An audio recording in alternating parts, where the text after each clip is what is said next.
Com muita alegria, novamente aqui nós nos encontramos diretamente no estúdio da TV Primer, TV São José, para levarmos a todas e todos, telespectadoras e telespectadores, a mensagem de vida, otimismo e esperança na palavra do Padre Pedro José Keller, sob o patrocínio de Carioca Calçados. Cada qual sabe como passou este final de semana, dia de finados, dia de todos os santos. E no domingo nós presenciamos, acompanhamos e, por certo, muitos adolescentes e jovens e também os pais, avós e bisavós ficaram um pouco nervosos e, por certo, rezaram, como eu também fiz, não só no domingo, mas venho rezando sempre ao Divino Espírito Santo, para que os adolescentes e jovens que realmente passaram os anos de estudos, levando o estudo a sério, cumprindo com seu dever, pudessem eles obter um bom êxito, um bom resultado. Porque essa questão de só estudar uma semana antes ou mês antes para o vestibular ou para o Enem, que é o verdadeiro vestibular, 5 milhões e 100 mil, mais ou menos, de adolescentes e jovens pelo Brasil inteiro, passaram às 5 horas, mais ou menos, das 13 horas até 18 horas, uns, quem sabe, saíram mais cedo deste provão do Enem, mas tiveram uma chance muito grande de responderem a todas as questões, a todas as perguntas, e que o Espírito Santo continue a iluminar igualmente a todas e todos aqueles e aquelas que no próximo domingo estarão fazendo a segunda etapa deste vestibular do Enem. E nós sabemos que também é bom que se reze também, porque há milhares e milhões de brasileiros que também pelo Brasil inteiro estão prestando em milhares de faculdades o seu exame vestibular. Que o Espírito Santo os ilumine. Eu tenho diversos sobrinhos e sobrinhas fazendo vestibular para diversas áreas. E já sei de uma outra pessoa, sobrinhos, netos e bisnetos, que já passaram, inclusive, para a medicina, porque lutaram, porque se esforçaram. Aliás, eu tenho dito sempre, como professor, como mestre, que eu fui, não somente com meus parentes ou sobrinhos, ou netos, sobrinhos, netos e bisnetos, mas eu tenho dito para todas as pessoas, estudantes, adolescentes e jovens, estudem e vocês nunca vão se arrepender. Já disse aqui, creio mais do que uma vez, eu nunca encontrei uma pessoa hoje com 50, 60 ou 70 anos, muitos foram meus alunos, nunca encontrei uma pessoa que dissesse: Padre Pedro, estou arrependido por ter estudado. Mas encontrei muitas e muitos que me disseram: Padre Pedro, quanto me arrependi por não ter estudado, por ter deixado de estudar. Quando meus pais, avós e bisavós insistiam e eu não olhava para o meu futuro, olhava mais para os divertimentos, tal, para viver a minha juventude.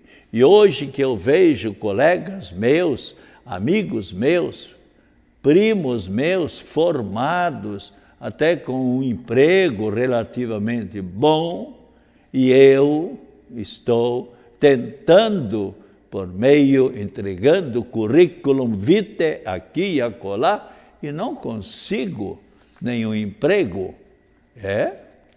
O arrependimento vem, mas muitas vezes vem tarde. Então, especialmente, mas é bom que a gente, eu tenho dito também sempre para os adolescentes e jovens, juntamente com o estudo, é bom pedir as luzes do Divino Espírito Santo, porque há uns anos atrás saiu uma estatística onde dizia que 30% das pessoas que enfrentam o vestibular, ou mesmo Enem, não conseguem passar.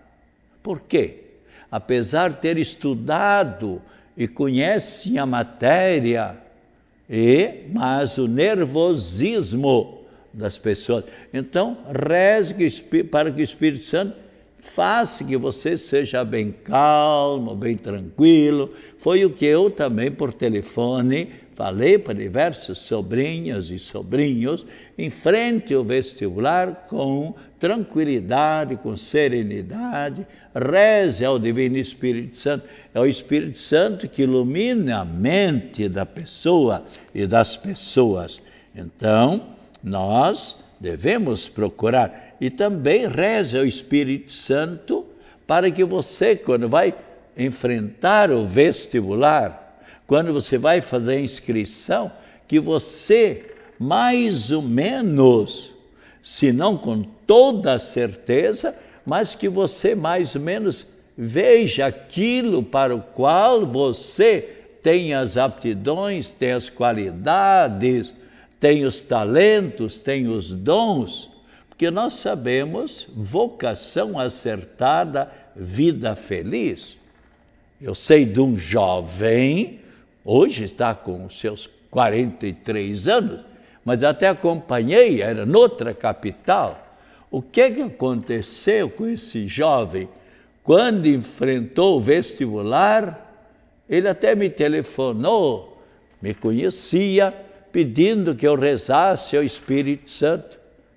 E eu perguntei então, mas para que área você vai fazer o vestibular? Eu vou fazer para mecatrônica. Veja só, na época não havia mecatrônica aqui na universidade, eu creio que são uns 10 anos depois, mas lá em São Paulo, na capital, havia esse curso.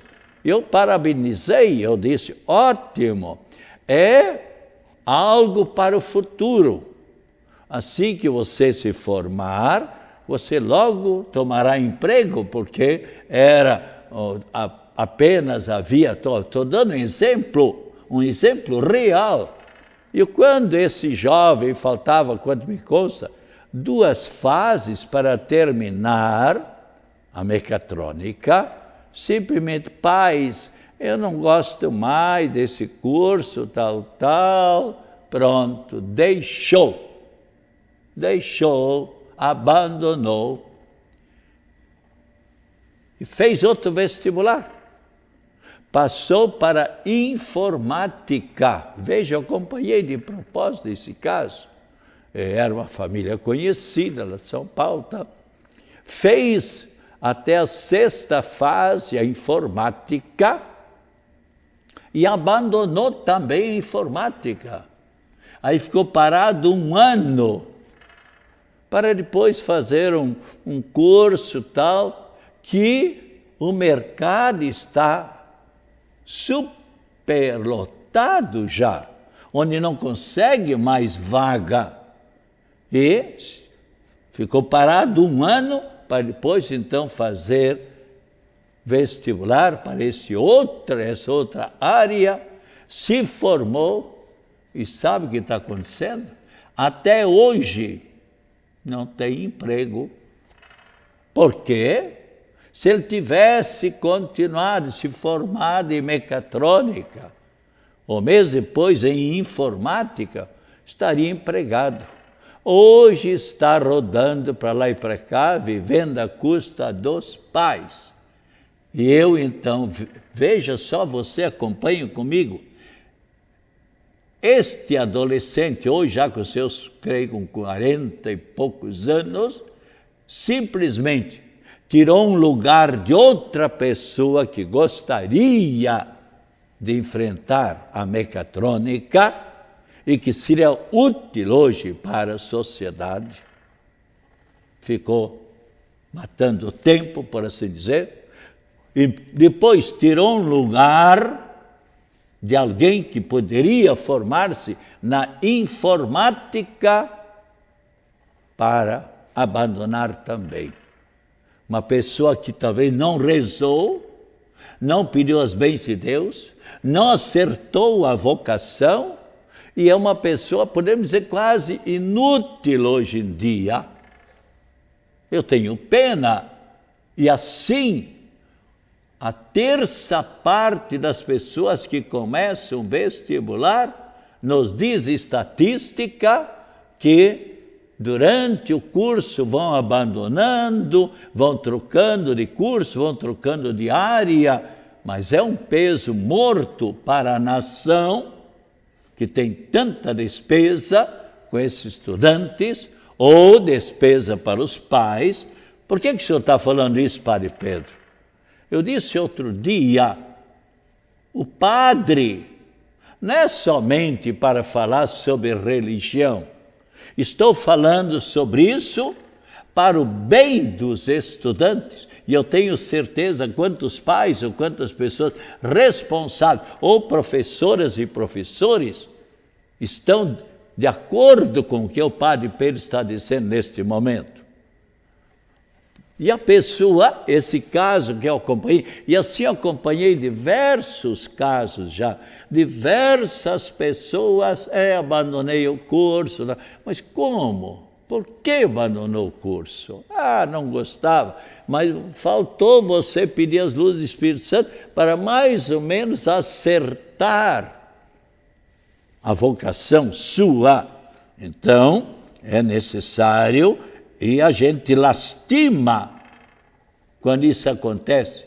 Quando um jovem está, por exemplo, fazendo um bom curso, e quando está lá na quinta ou na sexta fase, ou na sétima ou oitava, e abandona, é de lastimar, porque a pessoa está perdendo o seu tempo, perdeu o seu tempo, vai levar mais anos para se formar, enfim, há diversos problemas. Então, no domingo, eu não sei bem, claro, o resultado será para o futuro, mas quanta alegria para as pessoas que realmente obtiveram bons resultados.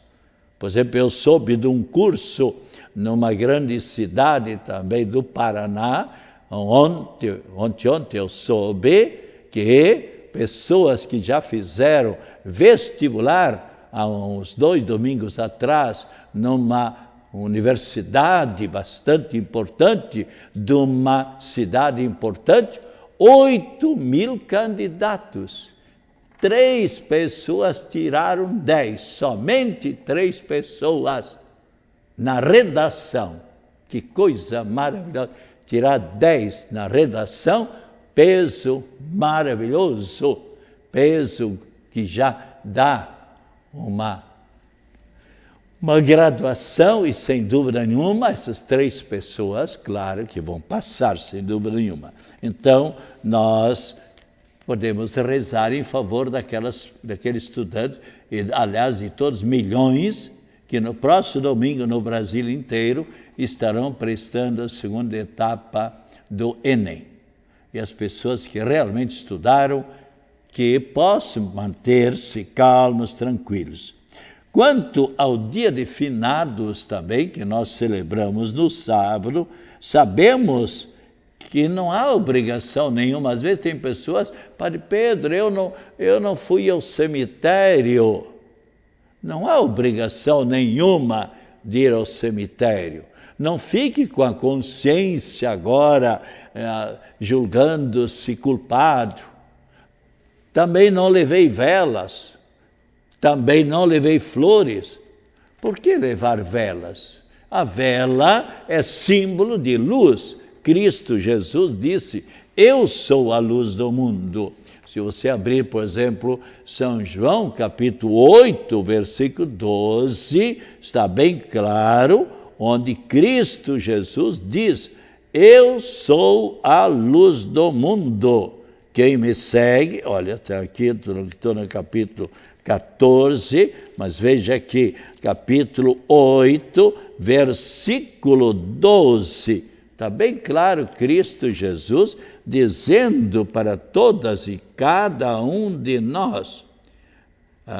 Falou-lhes outra vez Jesus: eu sou a luz do mundo, aquele que me segue não andará nas trevas, mas terá a luz da vida. Então, o fato de levar vela e acender a vela lá, o que é que significa? Que os parentes desejam que aquele falecido que esteja na luz, na felicidade eterna, junto com aquele que é a luz, Cristo Jesus. Mas não é necessário, não é obrigado. E bem como também as flores. As flores é um símbolo de gratidão, podemos dizer até de alegria, mas não é necessário levar velas ou flores. O importante é a oração, porque eu mesmo já falei aqui, eu acho uma vez, presenciei assim de longe uma pessoa que veio, não sei, com 10 ou 12 velas, e estava acendendo as velas, mas assim que acendia o vento apagava, e tentava novamente acender a vela, até tinha boa intenção, mas ficou ali preocupado, não sei se 15 minutos ou mais ou menos, acendendo a vela, e depois, já que o vento apagou, deixou as velas em cima do túmulo e foi embora. E eu perguntei para mim, o que é que fez essa pessoa para o bem do seu ente querido, falecido? Aliás, se esse ente defunto pudesse, naquela hora, falar, diria: olha, não gostei da sua visita aqui ao meu túmulo. Para que essas velas? Para que essas flores? Você nem rezou. Não adianta para nada. Eu estou me purificando no purgatório, que é um estado de purificação, onde nós, com a nossa oração, com o nosso sacrifício, com o nosso jejum, com as nossas obras de caridade, visitando pessoas enfermas, visitando pessoas idosas, estendendo a mão para os nossos semelhantes, podemos colaborar como que uma força espiritual para que aquele nosso parente, o quanto antes, entre para a eternidade. Porque, como você sabe, quando a pessoa parte desta vida, o que é que acontece? O espírito, a alma imortal, que Deus emprestou para a nossa matéria, para o nosso corpo. Então, está bem claro, aliás, se você abrir, por exemplo, também, se você abrir a Bíblia Sagrada, capítulo 6, do livro de Gênesis, versículo 3, onde diz: o Senhor então disse: meu espírito, a minha alma, o meu espírito, eu tenho o poder do espírito, alma, o meu espírito não permanecerá para sempre no ser humano, no homem, porque todo ele é carne, e a duração de sua vida será só de 120 anos. Veja aqui como Deus está projetando os seres humanos para viver mais. Tem outra passagem, por exemplo, se você abrir Salmos capítulo 89, versículo 10, diz claramente, e vamos encontrar aqui, por exemplo, o Salmo 89, onde, versículo 10, você poderá procurar também, olha aqui o que diz, o capítulo 89, o Salmo 89, versículo 10, 70 anos é o total de nossa vida. Os mais fortes chegam aos 80 anos.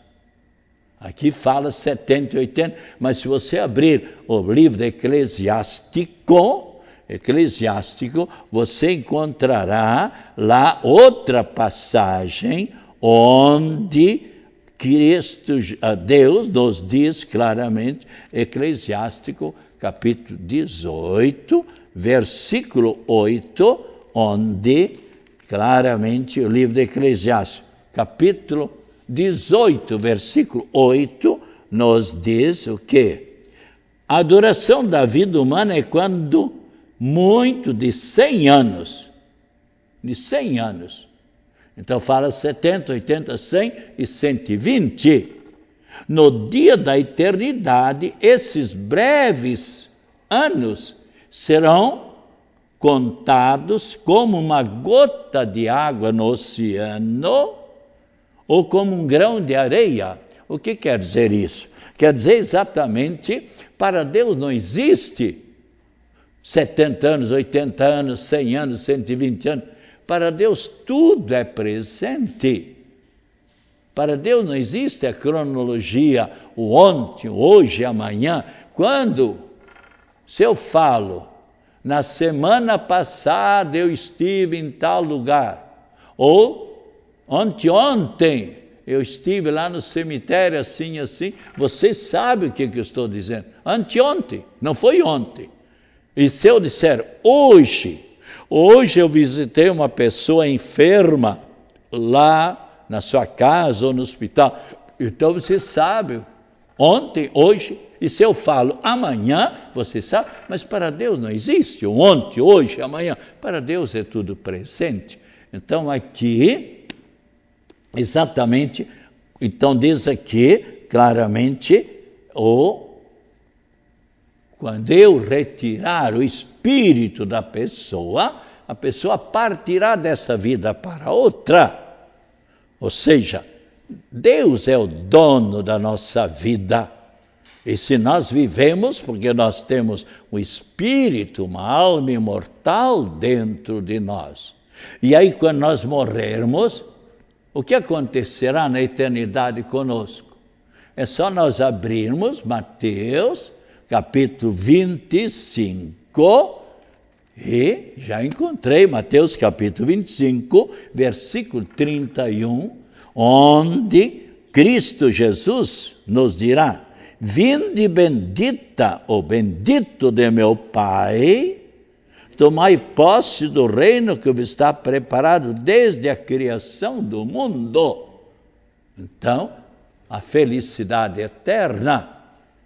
Então está bem claro aqui na palavra de Deus, ou se você abrir também a palavra de Deus, Mateus capítulo 25, versículo 46, e os justos irão para a vida eterna, para a felicidade. E assim nós temos muitas passagens da Sagrada Escritura, onde diz-nos claramente, todos aqueles que passam por esta vida fazendo o bem, terão a recompensa, terão a felicidade, assim como todas as pessoas, adolescentes e jovens, que realmente passaram a vida estudando, e vão estudando cada ano, chegam à sua formatura, seja no 9º ano, no ensino fundamental, seja no ensino médio, seja na faculdade, ou depois no mestrado, ou no pós-mestrado, no doutorado,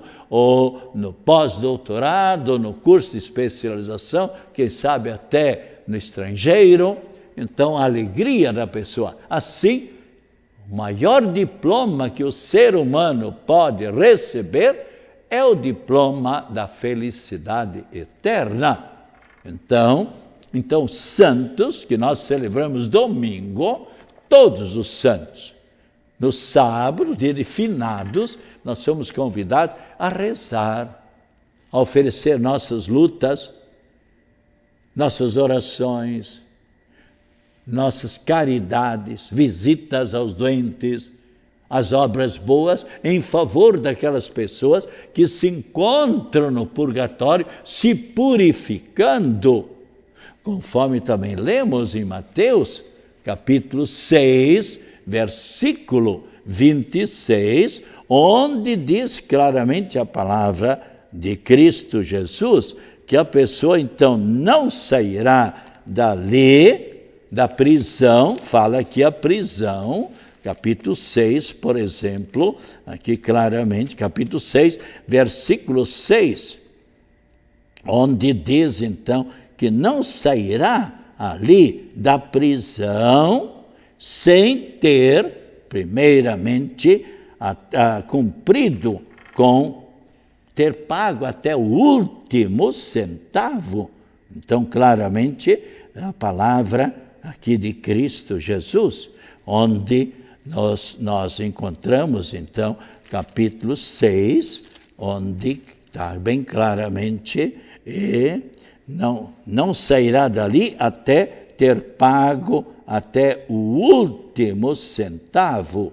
Então, aqui claramente nós vemos quanto é importante a gente rezar para essas pessoas. E também aqueles que passam por esse mundo só fazendo mal, claro que não terão a felicidade eterna, terão a condenação. E rezemos neste momento em louvor ao Divino Espírito Santo, pedindo que todos aqueles que lutaram, se esforçaram, possam enfrentar bem o vestibular no próximo domingo do Enem. Ó vinde Espírito Criador, as nossas mentes visitai, os nossos corações enchei com a vossa graça divinal. Chamados sois Consolador do eterno Pai excelso dom, sois fonte viva, fogo, amor e santa unção espiritual, o doador dos 7 dons, da sabedoria, inteligência, ciência, fortaleza, piedade, conselho e temor de Deus, o doador dos 7 dons, que sois poder na mão do Pai, vós prometido a nós do céu, a bem falar nos ensinai, a nossa mente iluminai, o vosso amor em nós vertei, nós somos fracos, ajudai, a vossa força concedei, ao inimigo repeli, dai sem demora a vossa paz, pois tendo um guia como vós, evitaremos todo o mal. Ó, dai-nos conhecer o Pai, vinde mostrar-nos Cristo Deus, fazei-nos todos vos amar, a vós que de ambos procedeis. Rendamos glória a Deus o Pai, glória ao Senhor que ressurgiu, glória ao Espírito de amor, agora e eternamente. Amém. Então, procuremos sempre, você que está no ensino elementar, fundamental, procure estudar para você, amanhã depois, enfrentar o vestibular, o Enem, com muita tranquilidade. Que o Senhor Jesus esteja ao seu lado para acompanhar, acima de você, para o iluminar, atrás de você para o defender de todas as situações difíceis, à sua frente para apontar sempre o caminho certo. E agora a bênção da água, a bênção da saúde para todas e todos. Em nome do Pai, do Filho e do Espírito Santo. Amém. Voltaremos na próxima quinta-feira e agora tome com fé esta água abençoada.